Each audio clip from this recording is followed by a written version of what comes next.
আসসালামু আলাইকুম আমার কলিজার ভাই বোনেরা, যারা নতুন একেবারেই কাজ করতেছেন, ফেসবুক নিয়ে কাজ করবেন বা স্টার্ট করছেন, আপনারা হয়তো বা অনেকজনে চিন্তা করতেছেন যে অনেক কন্টেন্ট ক্রিয়েটর আছে, সেলিব্রিটি আছে, তাদের সাথে আপনি দেখা করলে আপনার ভালো লাগবে, আপনার পেজটা গ্রোথ হবে, এরকম চিন্তা ভাবনা যার আছে, আমি তাদের উদ্দেশ্যে একটু কথাটা বলি। আমার বাস্তব কথাটা আপনারা শুনেন, আপনাদের কাজে আসবে। সো আমি চাই না আপনারা কারো কাছে যায় অপমানিত হন।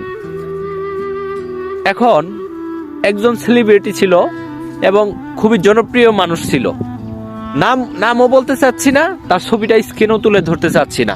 আপনারা জাস্ট একটু বুঝে নেবেন যে এরকম মানুষটা কে হতে পারে।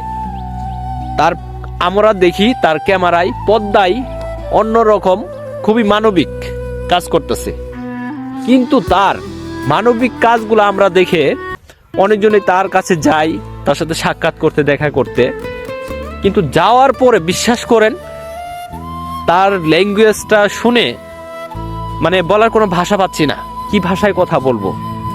মানে আমরা তো একটা মানুষ, আমাদের কাছে এরকম ভাবে ভাষা কখনো চলে আসবে না, কখনোই মুখে আসবে না।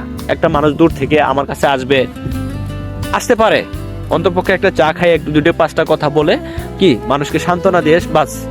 অন্তপক্ষে সেই মানুষটা যে এই 70 কিলোমিটার রাস্তা বেয়ে আসছে যেন মনে কষ্টটা না নিয়ে যায়। ঠিক আছে, একটা ছবি, একটা ভিডিও বানাইলে কি হবে? আমাকে নিয়ে বানাইলে, আমাকে কে বানাইছে? যারা বড় বড় সেলিব্রিটি হয়েছে। একজন নতুন কন্টেন্ট ক্রিয়েটর যেতে পারে, একজন ভক্ত যাইতে পারে, তার সাথে যদি ওইরকম খারাপ আচরণ ল্যাঙ্গুয়েজটা করে, সেলিব্রিটির কাকে নিয়ে হয়েছে? এই ধরনের মানুষদেরকে নিয়েই তো হয়েছে। আমরা ভিডিও শেয়ার করে দিছি, আমরা লাইক করছি, বিষয়টা এরকমই না? এরকম। কিন্তু আপনি যাওয়ার পরে যখন শুনবেন যে আপনার সাথে খারাপ বিহেভ করতেছে, তখন কি ওই মানুষের প্রতি অবশ্যই ঘৃণা আসবে। আর দর্শক বন্ধুরা যেহেতু ভালোবেসে তাকে একটা জায়গায় পৌঁছায় নিছে, সো তারা যাবে স্বাভাবিক দেখা করতে।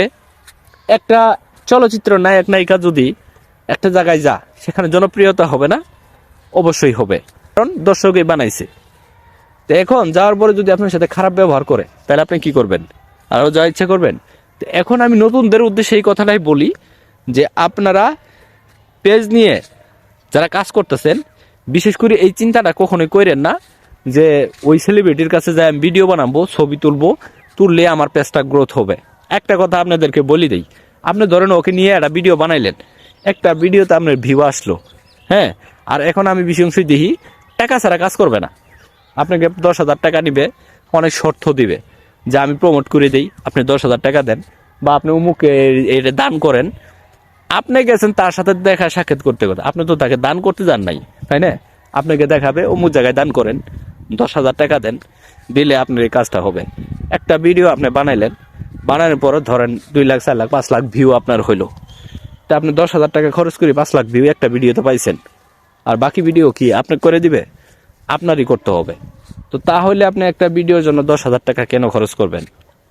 তো এইভাবে না করে আপনি আপনার কাজকে সুন্দর করে চেষ্টা করেন, কারণ আপনার প্রতিনিয়ত কাজ করে যেতে হবে। আর একটা ভিডিওর জন্য আপনার 10,000 টাকা খরচ করার কোনোই মানে নেই।